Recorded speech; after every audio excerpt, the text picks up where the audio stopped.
Tracy Lee Gardner. I was born July 16th, 1955. 1955. So how old are you today? 65 and 3/4. 65 3/4. So you have been at St. Margaret's a while. I've been at St. Margaret's over 20 years. Yeah. Okay. I came here, it was early, like 1992. It wasn't too long after Father D'Onofrio became priest here, rector. And they really didn't have a full-time organist. They had two people switching off, two local people switching off. And so it was actually Bart Bumstead who knew me and had known me outside of the church and knew that I was an organist and asked me if I wanted to apply for the job. And so he said, "You're going to talk with the bishop because the bishop is here and he wants an organist. And he wants an organist that will only play Purcell's trumpet tune and voluntary for wedding march, entrance, and exit." And I said to Father D'Onofrio, when I talked with him, I said, "I'm not going to do that." I'm kind of like you in that way. I said, "I'm not going to do that.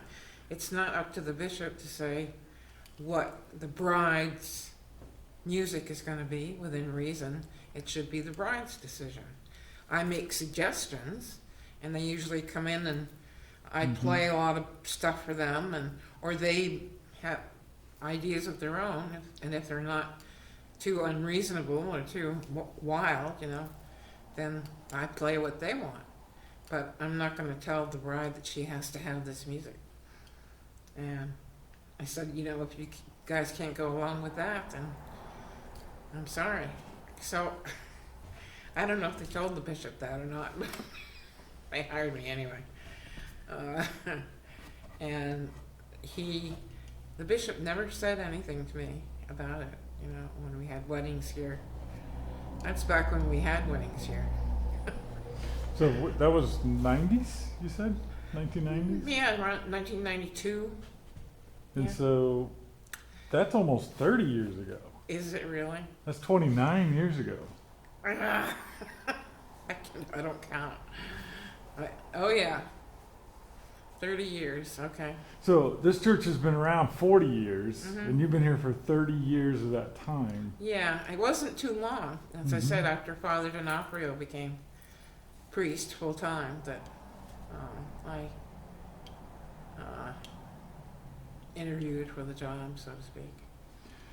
So you're a music teacher. You've got a music education. My degree is music education, Bachelor of Music in Music Education, and applied pipe organ.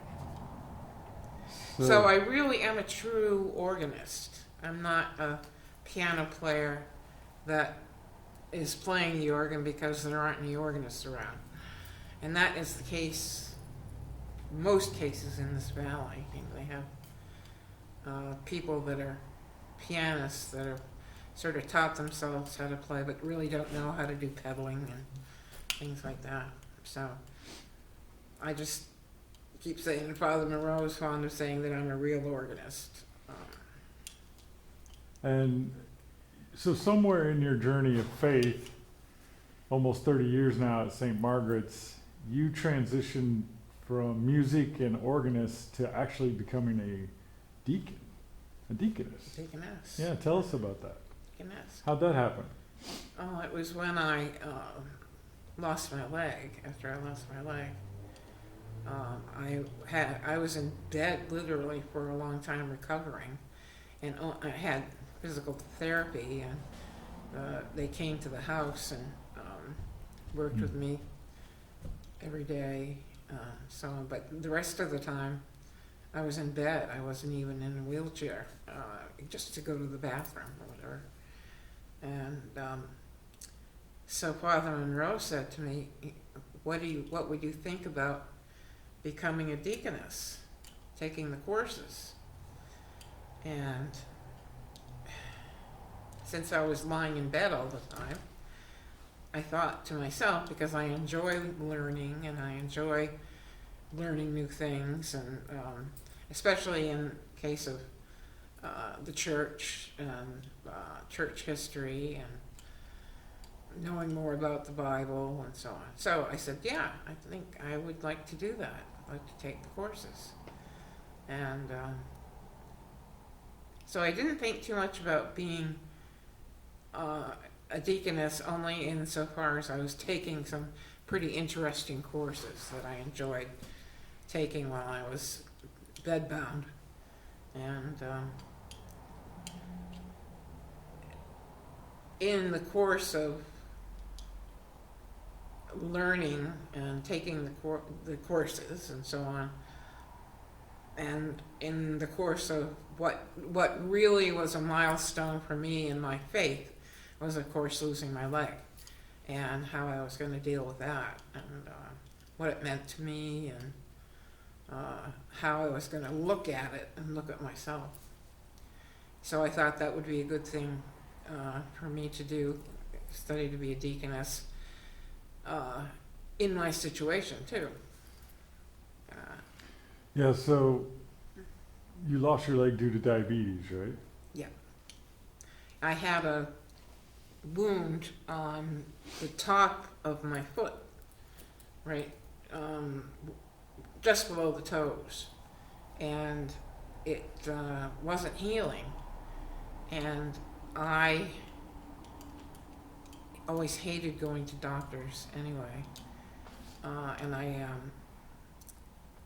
it was in the middle of doing a musical with one of the local theater groups, and it was Christmas time, because it was a Christmas show.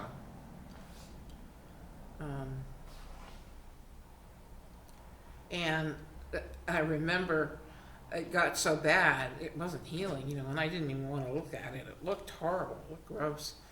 But I was just putting a Band-Aid over the top of it, and but it got so bad I couldn't walk. Mm-hmm. I had to wear a great big huge slipper, but I kept saying to myself, I was in denial. I kept saying to myself that I will go to the doctor as soon as I'm finished with the play, because I was the only musician literally doing the show, playing the show. It was just piano. And I think in my hubris, I said to myself, there's nobody else that can do this, because it's hard to play. And so that's why I convinced myself that I could wait. So that I had no idea I was diabetic. Absolutely not a clue. I had lost a lot of weight. I was thirsty all the time. I had all the symptoms of diabetes, but I didn't know they were symptoms of diabetes. Mm-hmm. I had not a clue. So Yeah, so you went through a really difficult season of your life, mm-hmm. where being an organist, where you need your feet and your arms to play, you lost your leg, and you were essentially sidelined for what, a year, 2 years? No, I wasn't sidelined. Well, I mean, you were in That's- bed, you were disabled for a period of time. I was in bed for, I don't know, maybe 2 or 3 months, not that long, in literally bedridden. But as soon as they let me get out of bed and go out and do something in my wheelchair, that's why they took that pew out of there, because they borrowed the keyboard from, at that time, St. Augustine's, that keyboard that's up there now. They borrowed it and put it down there, and I would arrive in my wheelchair with my brother pushing my wheelchair along up that ramp there, which is not the code, and move me in here and park me, and I'd play the service, and from there, and on the keyboard. And there were some nice organ sounds on the keyboard, so I use them. You did a digital organ. Yeah. So today you're fully recovered. You've been through the process of studying, become a deaconess. You're a deaconess. You're an organ player. You've had some pretty extraordinary events in the last 10 years. What have you? I've What had have you some learned from extraordinary that? Yeah. events even before that, some things that I've had that were good experiences, and some experiences that I had that were horrible experiences in my younger days. And, for when I was in my 20s, I got to play the organ at the National Cathedral. And that was one of the highlights of my whole life, was playing that organ. And it was really scary because the console of the organ is down in the, by the altar, what the choir, the choir would be. It's called the choir part of the church, of the cathedral. And the console is there, and the pipes, most of them are a tenth of a mile away at the back of the church, the cathedral. So, especially the bigger ones. And there are some, interestingly, pedal pipes that are 64 feet. They're true 64 feet pedals. So they have to go around corners, like water pipes. They go around a corner. So anyway, I got to play that organ. It was, you had to really concentrate, or I did because I'd never played it before. And I just played a hymn. You couldn't listen to yourself because the pipes delayed. were sounding delayed, a tenth of a mile away. So what you played was not what you were hearing. So all you could do is just concentrate on your playing. You can't listen to yourself. Or I couldn't, or I'd get totally messed up. But it was a fantastic experience. And we actually sang there. Those were the days when I was singing high soprano. Not anymore. So, experiences like that, and being able to go to Europe, and when I went to England, it was, for me, going to England was going church hopping, and all really in concerts, churches and concerts, and I got to play an organ at St. Thomas. I think it was St. Thomas Church in London. It was on Fleet Street. I think it was St. Thomas. Anyway, got to play the organ there because the organist just happened to be there when we walked in, and there was nobody else around. So that was fun. So with all those experiences, what advice do you have? What things have you learned?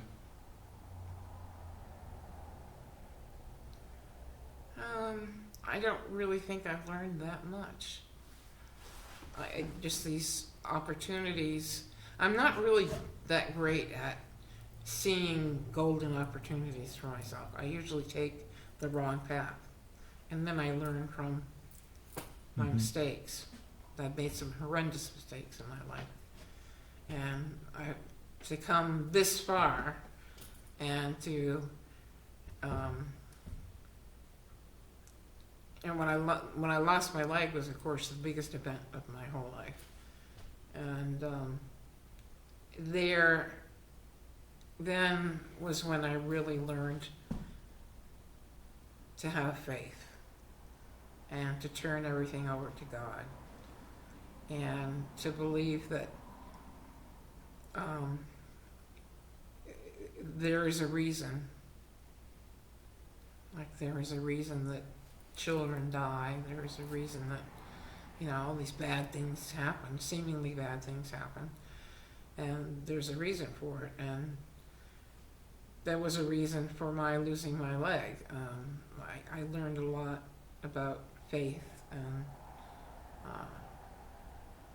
leaning on the Lord, so to speak. I never was depressed during this whole period. I'm not depressed.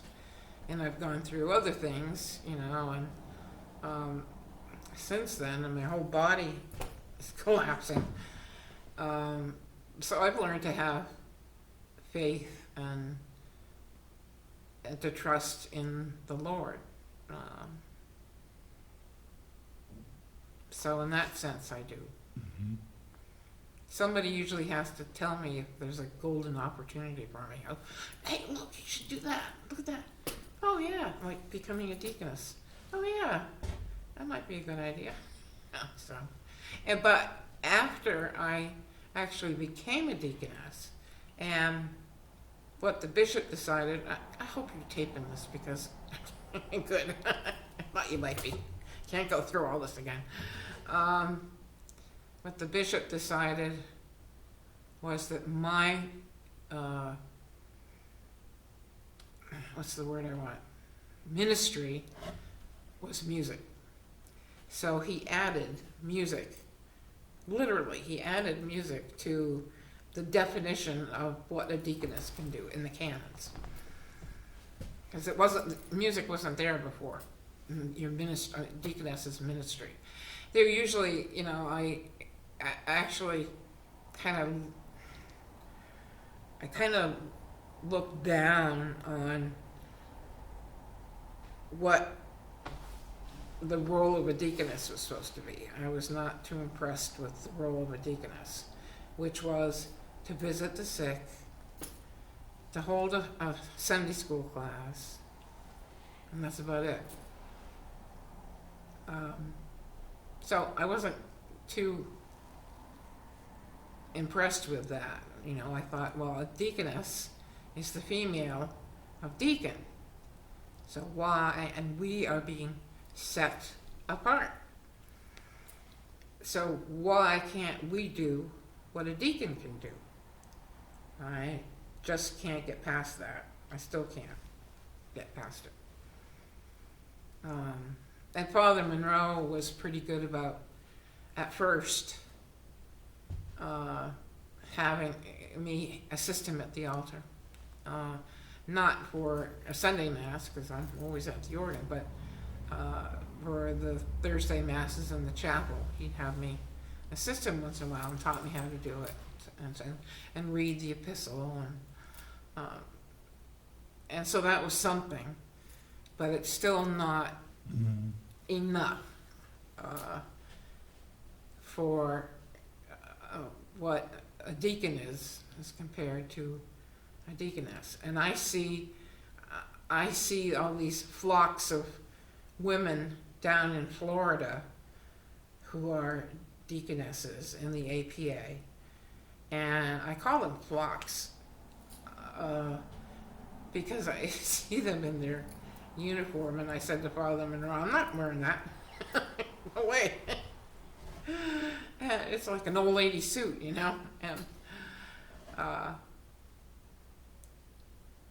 all they are doing is, which is a good thing to do, visit sick people in the congregation or whatever. I'm not saying it's not a good thing to do or that I wouldn't do it. I have done it in my, just me.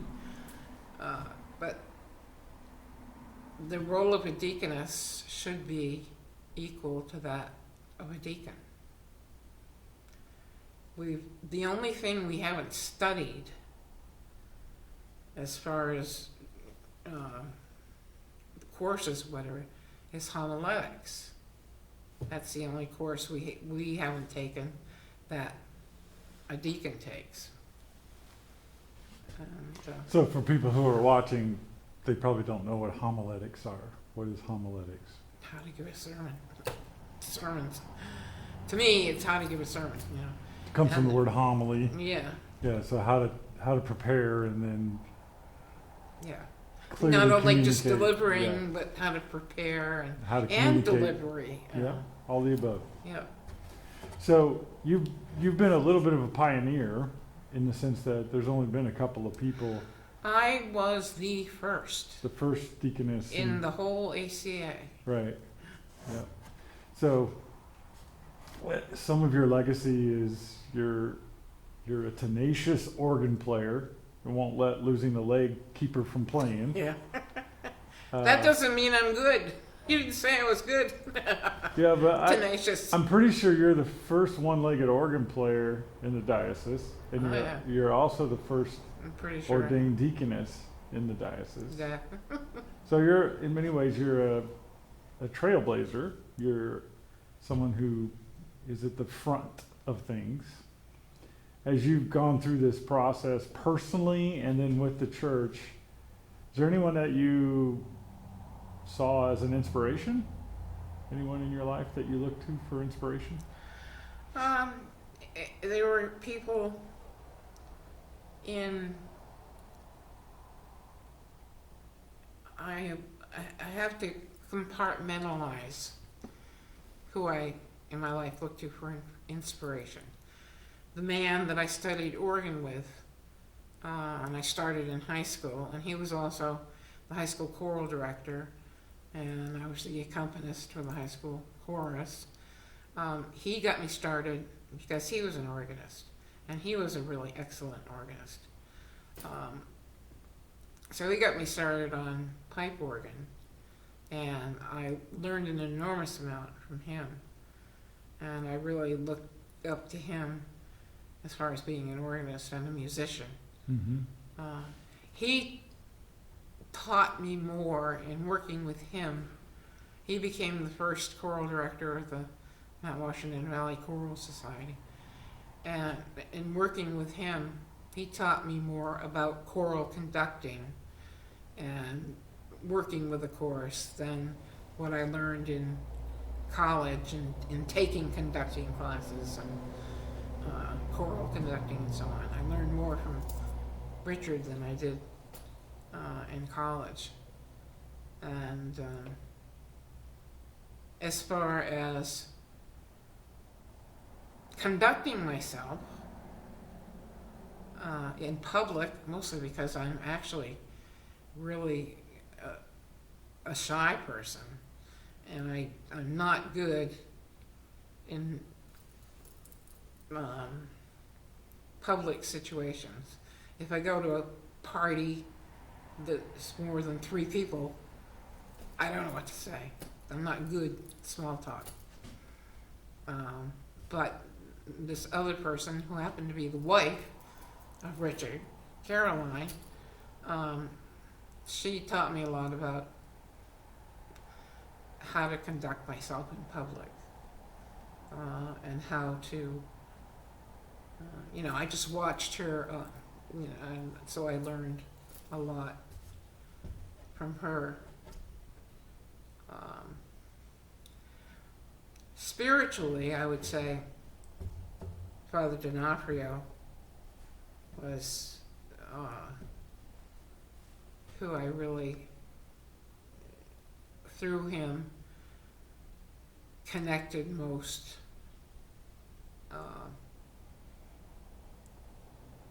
with my faith and with learning how to talk to God and connecting with God. I mean, to me, it's a feeling of connection, and I don't always feel it. And I've gone through periods of time where I really had no connection at all to God and faith, and I was going through the motions of the organ, and I had no talks with God or prayers, or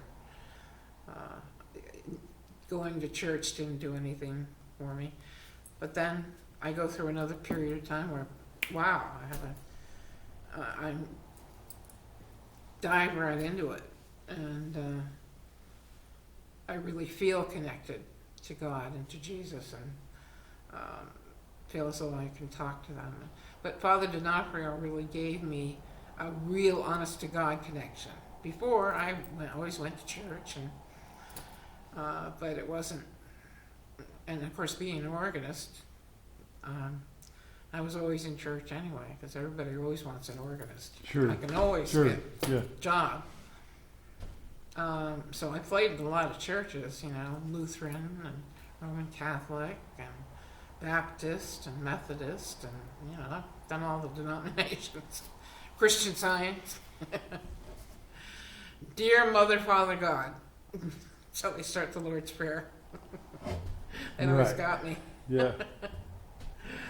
So you've had some strong role models, people that have been good mentors to you in your life. Yeah. Yeah. I went through with Father D'Onofrio, he was a Jungian psychologist. And he studied at the Jung Institute and graduated from there over in Switzerland. And so he asked me if I wanted to, because one time we didn't know each other that well, but he said something. And I said, that's very Jungian. And he said, about Jung, So we started talking. You had that about, connection. Yeah. And so he asked me if I wanted to do a Jungian analysis, and I said, yeah, absolutely. So we spent like 2 years on my Jungian analysis, and mostly because we would get into discussions, Mm-hmm. I'd tell him my dreams, or try and write down my dreams, and we'd discuss my dreams and so on, but then we'd get off on some other tangent. So yeah, he was somebody that I really looked up to. That's great. And I worked with him a lot also, Mm-hmm. became close. So, and it's funny, I don't know what it is in my mind, but in my mind, here's Father D'Onofrio. Father Monroe is Father Monroe. Your Father Brad. Sclafani was Michael. Jeff Swayze was Jeff. Okay. And what does that say to you? And it's not something I even think about. It just happens that way. Yeah. So different people have different comfort levels with getting close to people. Mhm. So some leaders keep a distance, and some leaders that let you come close. Well, it's actually counterintuitive, because the ones that I'm the most close to are the ones that I have the most respect for. That's how I show it. Mm-hmm. I can show it daily. I can show my respect for Father Brad and Father Monroe and Father. You're not just Brad, and he's not just Jeff, and Father D is not Angelo, and only Eleanor Olton could call Father D Angelo. She was the only person. And but Jeff Swayze was Jeff. Mm. That's how I felt about it. Now, with this church, I've gone through all those nightmares, all the worst times, periods in this church. And I've been accused of being you love this, the head of the choir mafia. Sounds like a good T-shirt. Yeah, Yeah. I was the head of the choir mafia. Yeah. So it's fascinating to look back and see the 30 years of history you've had at St. Margaret's. There's certainly the constant thread through all of that is playing the organ, leading the music. Mm-hmm. You've seen a lot of ups and downs, a lot of transitions. Heck, you just went through a pandemic. In closing, tell me what is it that motivates you to keep playing the organ? why are you still coming in here and leading in worship? Oh, I love it. Sitting down, you know, it's never a chore for me to come here on Sundays and play, or to sit down and practice. It's never a chore. It's always a delight, because I have a good instrument, for one thing. I mean, there are a lot of crummy organs around here, or not even organs. You know, I could never work for a place like Journey Church where they don't even use pipe organs or organ music. They don't even have an organ. So it's never a chore. It's always, the music is something that I just dive right into. And so maybe your favorite quote would be, I believe it's Mark Twain who said, "Love what you do and you'll never work a day in your life." oh yeah, Yeah. true. I also enjoy working in the office. You know, that's never a chore for me. I always think, you know, always I have with Father Monroe, and well, I've actually been here in the office. I've always enjoyed it. You know, I enjoy our conversations. I enjoy conversations with him, and so that's never a chore. I enjoy the work, and I really enjoy playing the organ and the music. I can really playing the music is like, this is going to sound really schlocky, but playing the music is like a religious experience for me. And I look at playing the organ for a service as the music is part of the whole experience of a church service. I'm part. So I never got nervous playing the organ on a Sunday service, because I'm part of the whole service.